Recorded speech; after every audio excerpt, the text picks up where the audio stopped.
আল্লাহর নবী বিশ্ব নবী রাহমাতুল লিল আলামিন বলেন, উম্মতেরা রে, তোমরা দুনিয়ার উপরটা দেখো, আর আমি বিশ্ব নবী আল্লাহ রাব্বুল আলামিন আমাকে দুনিয়ার ভেতরটা দেখায়। দুনিয়ার উপর যতই সুন্দর হোক না কেন, দুনিয়ার ভিতরটা আমি বিশ্ব নবী দেখি ময়লা আবর্জনায় ভরা, আসল জিনিস নাই। আমার ওই বান্দাকে জাহান্নামের আগুন থেকে বের করো। জাহান্নামের আগুন থেকে বের করার পরে জান্নাতের গেটের সামনে তাকে গোসল করানো হবে। জান্নাতের গেটের সামনে যখন তাকে গোসল করানো হবে, আল্লাহর নবী বিশ্ব নবী রাহমাতুল লিল আলামিন বলেন, কিন্তু ওই লোকটার ভিতরে যদি ঈমানটা ঠিক থাকে, ওই লোকটা যদি আল্লাহর প্রতি বিশ্বাসী হয়ে থাকে, সমাজের মানুষের কাছে ওই লোকটার কোনো দাম না থাকতে পারে, কিন্তু আল্লাহ আল্লাহ বলে ডাক দেওয়ার কারণে মহান আল্লাহর কাছে ওই লোকটার এত ইজ্জত আর এত সম্মান, ওই একটা লোকের কারণে আল্লাহ রাব্বুল আলামিন আসমান জমিন ধ্বংস করবেন না। আমি আপনাদের সামনে পবিত্র কোরআন শরীফের সূরাতুল জাসিয়ার একখানা আয়াতে কারিমার অংশ তিলাওয়াত করেছি। এই আয়াতকে সামনে রেখে যে আলোচনাটা করতে চাই সেটি হলো, এই পৃথিবীতে যা কিছু আছে সব কিছুকে সাধারণত দুই ভাগে ভাগ করা যায়। একটা হলো যা চোখে দেখা যায়, আরেকটা হলো যা চোখে দেখা যায় না। যা চোখে দেখা যায় এবং দেখানো যায়, এই ধরনের বস্তুর পিছনে মেহনত করলে, যার পিছনে মেহনত করলেন ওই বস্তুটার দাম বাড়ে, আপনার দাম বাড়ে না। উদাহরণ দিলে, ইট বালু রড সিমেন্ট এগুলোর পিছনে মেহনত করলে বড় বড় টাওয়ার, বড় বড় বিল্ডিং তৈরি করা যায়, এবং এই এক একটা টাওয়ার বিল্ডিং এর এক একটা ফ্ল্যাট 30 লাখ 40 লাখ টাকায় বিক্রি হয়। কিন্তু যে তৈরি করলো, যে কষ্ট করলো, যে মেহনত করলো, সে তো সারা জীবন রাজমিস্ত্রি আর যোগালি রয়ে গেল, কিয়ামতের আগেও তাকে পরিকল্পনা মন্ত্রী বানানো হবে না। জোরে বলেন ঠিক কিনা? দেখবেন চামড়ার পিছনে মেহনত করে এটারে ঘষে মেজে ধুয়ে লবণ দিয়ে শুকায়া জুতা তৈরি করে। জুতা তৈরি করার পরে এই চামড়ার দাম এত বাড়ে, ঈদের মার্কেটে এক এক জোড়া জুতা 12,000 15,000 টাকায় বিক্রি হয়। কিন্তু যে তৈরি করলো, যে মেহনত করলো, সে আজীবন চামড়ার মুসি রয়ে গেল, তাকে কোনোদিনও অর্থমন্ত্রী বানানো হবে না। আপনাদের কি ধারণা? কিন্তু কিছু বিষয় আছে এমন, এগুলোর পিছনে মেহনত করলে ব্যক্তির দাম বাড়ে, আপনার দাম বাড়ে, ওই বস্তুগুলার দাম বাড়ে না। এর মধ্যে একটা হলো ঈমান। ঈমান এমন একটা বস্তু, এই বস্তুটা দেখাও যায় না, দেখানো যায় না। দেখানো যায় না দেখে দেখবেন বাজারের মোড়ে বৈশা মাতে, আমি নামাজ না পড়তাম পারি বেটা, আমার ঈমানটা বড় শক্ত। কারণ দেখা যায় না তো, দেখা যায় দেখতাম ছাতা দিয়া ঈমানটা কতটুকু শক্ত। ঈমান দেখা যায় না, দেখানো যায় না, কিন্তু ঈমানের পিছনে যদি কেউ মেহনত করে, ঈমানের দাম বাড়ে না, যে মেহনত করলো তার দাম বেড়ে যায়। কেমন দাম? তার দাম দুনিয়াতেও বাড়ে, আখিরাতেও আরো জোরে। দুনিয়াতে কেমন বাড়ে? আল্লাহ রাসূল সাল্লাল্লাহু আলাইহি ওয়াসাল্লাম বলেন, লা তাকুমুস সাআতু হাত্তা লা ইউকালা ফিল আরদি আল্লাহু আল্লাহ। আল্লাহ রাসূল সাল্লাল্লাহু আলাইহি ওয়াসাল্লাম বলেন, দুনিয়াতে যতদিন পর্যন্ত একটা লোক এমন থাকবে যে আল্লাহ আল্লাহ বলে ডাক দেয়, এই লোকটা যতদিন পর্যন্ত দুনিয়াতে থাকবে আল্লাহ দুনিয়া ধ্বংস করবেন না। যেদিন এই লোকটা থাকবে না আল্লাহ এই আসমান জমিন ধ্বংস করে দিবেন। আল্লাহর নবী বিশ্ব নবী রাহমাতুল লিল আলামিন বলেন, সমাজের মধ্যে এমন অনেক লোক আছে যারা সারাদিন শ্রমিকের কাজ করার পরে শরীর থেকে যখন ঘামের দুর্গন্ধ আসে, সমাজের মানুষ তাকে নাক ছিটকায়, সমাজের মানুষ তার ধারে কাছেও যেতে চায় না। আল্লাহর নবী বিশ্ব নবী রাহমাতুল লিল আলামিন বলেন, কিন্তু ওই লোকটার ভিতরে যদি ঈমানটা ঠিক থাকে, ওই লোকটা যদি আল্লাহর প্রতি বিশ্বাসী হয়ে থাকে, সমাজের মানুষের কাছে ওই লোকটার কোনো দাম না থাকতে পারে, কিন্তু আল্লাহ আল্লাহ বলে ডাক দেওয়ার কারণে মহান আল্লাহর কাছে ওই লোকটার এত ইজ্জত আর এত সম্মান, ওই একটা লোকের কারণে আল্লাহ রব্বুল আলামিন আসমান জমিন ধ্বংস করবেন না।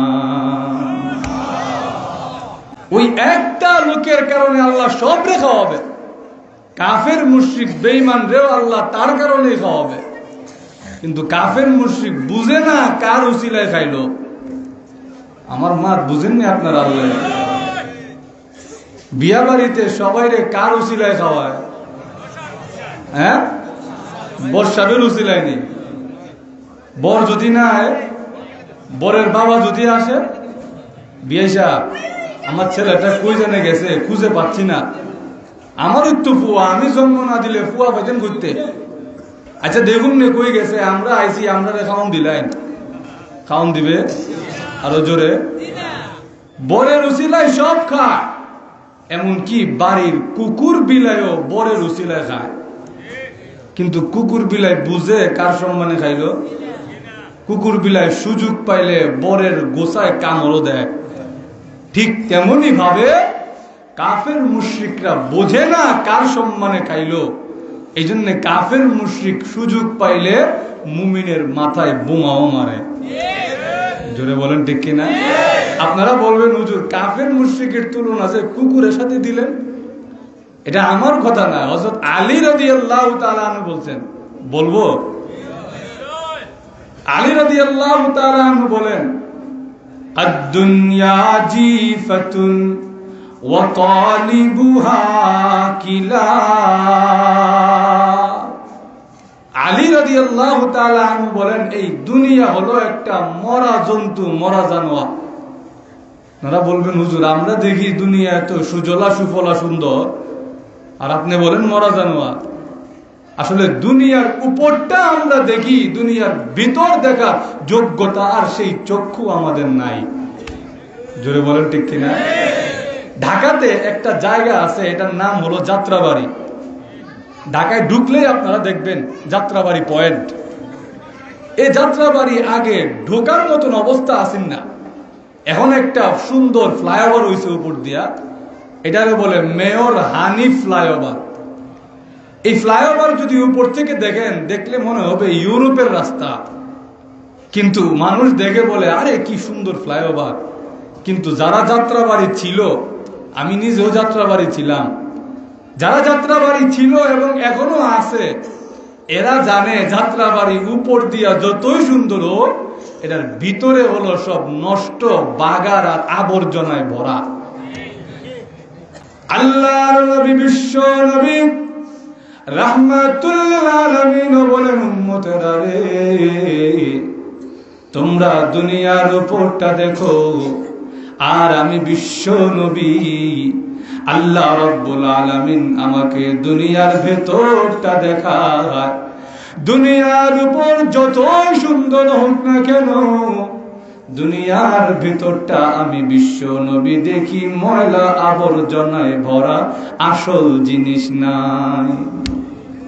জোরে বলেন ঠিক কিনা? এই জন্য আলী রাদিয়াল্লাহু তাআলা আনহু বলেন, এই দুনিয়া হলো একটা মরা জন্তু, মরা জানোয়ার।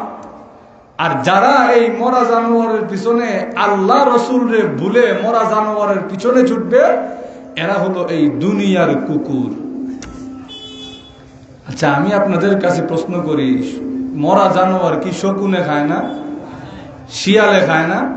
তাহলে কুকুরের একা বদনাম কেন? কুকুরের কথা কেন বললেন? শিয়াল আর শকুনের কথা কেন বললেন না?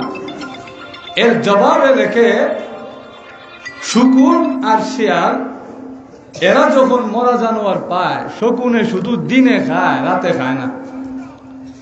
শিয়াল যখন মরা জানোয়ার খায়, শিয়াল শুধু রাতে খায়। শিয়ালের দিনে আপনি টর্চ লাইট দিয়েও খুঁজে পাবেন না। আমার মা বুঝেননি আপনারা? কিন্তু কুকুর, সে যদি মরা জানোয়ার পায়, সে তার মালিকও বলে, তার ঘর বাড়িও বলে। জোরে বলেন ঠিক কিনা? এই জন্য যারা দুনিয়ার পিছনে ছুটবে, সব ভুলে যাবে, আল্লাহ খুদা সব ভুলে, নবী রসুল সব ভুলে, দিন ধর্ম সব ভুলে যারা শুধু দুনিয়া দুনিয়া করবে আর দুনিয়ার পিছনে ছুটবে, এরা সবাই হলো এই দুনিয়ার কুকুর। জোরে বলেন ঠিক কিনা? খাঁটি মুমিন যে হবে, মুখলিস ইমানদার যে হবে, যার ইমানটা খাঁটি হবে, সে কোনোদিনও দুনিয়ার কুকুর, দুনিয়ার কুত্তা হইতে পারে না। জোরে বলেন ঠিক কিনা? দেখবেন আমাদের সমাজে এমন অনেক লোক আছে, দাড়ি টুপি সবই আছে, কিন্তু সে সমাজের 1 নম্বরের সুদখোর। আল্লাহ এমন নাইনি? দেখবেন পাগড়িও আছে, মুখে দাড়িও আছে, কিন্তু সে তার অফিসের সবচাইতে বড় ঘুষখোর। এমন আছে না নাই? খাঁটি মুমিন যে হবে, ঈমান যার ভিতরে থাকবে, তার ভিতরে দুনিয়ার মোহ, দুনিয়ার মায়া ঢুকতে পারে না। সাহাবাই কেরাম রাদিয়াল্লাহু আনহুম আজমাইন, ওনারা ছিলেন এই উম্মতের শ্রেষ্ঠ সন্তান, সূর্য সন্তান। তারা শ্রেষ্ঠ সন্তান কি এমনি এমনি হয়ে গেছে? ওনাদের মনের মধ্যে, কলবের মধ্যে, দিলের মধ্যে দুনিয়ার প্রতি একটুও মায়া মহব্বত ছিল না। আরে দুনিয়া তো মুমিনের পিছনে এমনি এমনি ছুটবে। জোরে বলেন ঠিক কিনা? একদিন নবীজি চাঁদা করতেছে, আল্লাহর রাস্তায় কে দান করবে? উসমান রাদিয়াল্লাহু তাআলা আনহু দাঁড়ায় বলেন, হুজুর, আল্লাহর রাস্তায় 100 উট দান করলাম। নবীজি মাথাটা অন্যদিকে ঘুরায় বলে, এইদিকে কে আছো আল্লাহর রাস্তায় দান করবে? উসমান রাদিয়াল্লাহু তাআলা আনহু এইদিকে এসে বলে, হুজুর, আল্লাহর রাস্তায় 100 উট দান করলাম। নবীজি সামনের দিকে তাকায়া বলে, এইদিকে কে আছো আল্লাহর রাস্তায় দান করবে? উসমান রাদিয়াল্লাহু তাআলা আনহু সামনের দিকে এসে বলে, হুজুর, আল্লাহর রাস্তায় 100 উট দান করলাম। নবীজি যেই দিকেই মাথা ঘুরায়, ওসমান রাদিয়াল্লাহু তাআলা আনহু সেই দিকেই গিয়া বলে, হুজুর, আল্লাহর রাস্তায় 100 উট দান করলাম। এবার ওসমান রাদিয়াল্লাহু তাআলা আনহু ঘরে গেলেন, গিয়া বিবিরে বললেন, একটা চাদর রুমাল বিছাই দিছে, ঘরে যত স্বর্ণ অলংকার আছে, যত সম্পদ আছে, সব দিয়া দাও এটার মধ্যে। বিবি মনে করছে ব্যবসায়ী মানুষ তো, মনে হয় বড় কোনো পুঁজিওয়ালা পাইছে, বড় কোনো মহাজন পাইছে, পুঁজি খাটাবে। বিবি কয়, মনে হয় আজকে বড় কোনো পার্টি পাইছেন। ওসমান রাদিয়াল্লাহু তাআলা আনহু বলেন, বিবি, আজকে অনেক বড় মহাজন পেয়েছি, আজকে আরশে আজিমের মালিকের সাথে ব্যবসা করব। উসমান রাদিয়াল্লাহু তাআলা আনহু যা নিয়ে আসছেন, হিসাব করে দেখা যায় তার সম্পত্তির অর্ধেক সম্পত্তি আল্লাহর রাস্তায় দান করে দিয়েছেন। এই দৃশ্য দেখার পরে আবু বকর সিদ্দিক রাদিয়াল্লাহু তাআলা আনহু বাড়িতে গেছেন। উনিও দেখা যায় একটা বস্তা নিয়ে আসছে। ওই বস্তা খুলে দেখা যায় আবু বকর সিদ্দিক রাদিয়াল্লাহু তাআলা আনহু তার সমস্ত সম্পত্তি আল্লাহর রাস্তায় দান করে দিয়েছেন। নবীজি মুচকি হাসি দিয়া বলেন, আবু বকর, সব যে নিয়ে আসছো, ঘরে কি রেখে আসছো? ঘরে কি বিবি বাচ্চা নাই? এদের জন্য কি রেখে আসছো? আবু বকর সিদ্দিক রাদিয়াল্লাহু আনহু ডাক দিয়া বলেন, ইয়া রাসূলুল্লাহ, ইয়া হাবিবাল্লাহ, আল্লাহর নবী গো, আমার ঘরে যে আমার বিবি বাচ্চা আছে আমি জানি, আমি সব কিছু নিয়ে আসলেও আমার বিবি বাচ্চার জন্য আবকাইতু লাহুমুল্লাহ ওয়া রাসূলা, আমার বিবি বাচ্চার জন্য আমার আল্লাহ এবং তার রাসূলকে রেখে এসেছি। এর নাম হলো খাঁটি মুমিন, এর নাম হলো খাঁটি ঈমানদার। জোরে বলেন ঠিক কিনা? যে খাঁটি মুমিন হবে তার ভিতরে দুনিয়া নামক মরা জন্তু জানোয়ার কিভাবে ঢুকতে পারে? জোরে বলেন ঠিক কিনা? আজকে সমাজের দিকে যদি তাকান দেখবেন দুনিয়ার কারণে ঈমান, ইসলাম, ধর্ম, কর্ম, আল্লাহ, রসুল সব ভুলে গেছে। সুদে ব্যস্ত, ঘুষে ব্যস্ত, হারাম কামায়ে ব্যস্ত। জোরে বলেন ঠিক কিনা? আর আমরা তো হারাম শখের শেষ না। ঘুষ করে যদি জিগান ঘুষ খান কেনে, হ্যাঁ কইব আমার যে বেতন, আপনার ভাবির যে ডিমান্ড, এটা আপনার ভাবির ডিমান্ডে আমার বেতন পোষে না। জোরে বলেন ঠিক কিনা? আমাদের তো হারাম ডিমান্ডের শেষ নাই। অথচ যে মুমিন হবে, যে খাঁটি ঈমানদার হবে, তার পিছনে দুনিয়া এমনি এমনি ছুটে আসবে। জোরে বলেন ঠিক কিনা? এই জন্য ভাইয়েরা আমার, যেই কথাটা বলতেছিলাম, ঈমানের পিছনে, নেক আমলের পিছনে, ইলমের পিছনে যদি কেউ মেহনত করে, তাহলে ঈমান আর ইলম আর নেক আমলের দাম বাড়ে না, যে মেহনত করলো তার দাম বেড়ে যায়। এটা তো গেল দুনিয়াবি দাম। আখিরাতে কি দাম? একজন ঈমানদারের আখিরাতে যে কত সম্মান আর কত দাম, এটা যদি বলতে যাই সারা রাত শেষ হলেও বলে শেষ করা যাবে না।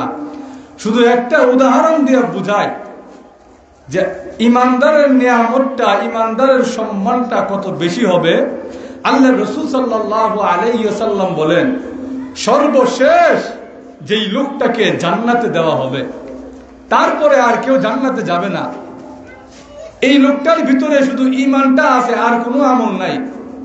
নামাজ নাই, রোজা নাই, হজ নাই, যাকাত নাই, জীবন ভর মা বাবার অবাধ্য ছিল, যত ধরনের আকাম কুকাম আছে সব করছে। আপনারা বলবেন হুজুর এত অপরাধ করার পরে ঈমানদার কেমনে থাকে? সেই ঈমানদার এইভাবে যে তার চেতনা, তার বিশ্বাসটা ঠিক ছিল। সে বিশ্বাস করত আমি যেই কাজ করি এটা আল্লাহ পছন্দ করেন না, আর আল্লাহ যেই কাজ পছন্দ করেন এগুলো আমি করি না। আমি কিয়ামতের দিন আল্লাহর সামনে দাঁড়ায় জবাব দিলে আমার এই কৃতকর্মের জন্য জাহান্নামের শাস্তি ভোগ করতে হবে, আল্লাহর সামনে দাঁড়ায় জবাব দিতে হবে। এই বিশ্বাস তার মধ্যে ছিল, কিন্তু কোনো আমল না থাকার কারণে ওই লোকটা জাহান্নামে যাবে। জাহান্নামের শাস্তি নির্দিষ্ট একটা সময় পর্যন্ত ভোগ করবে।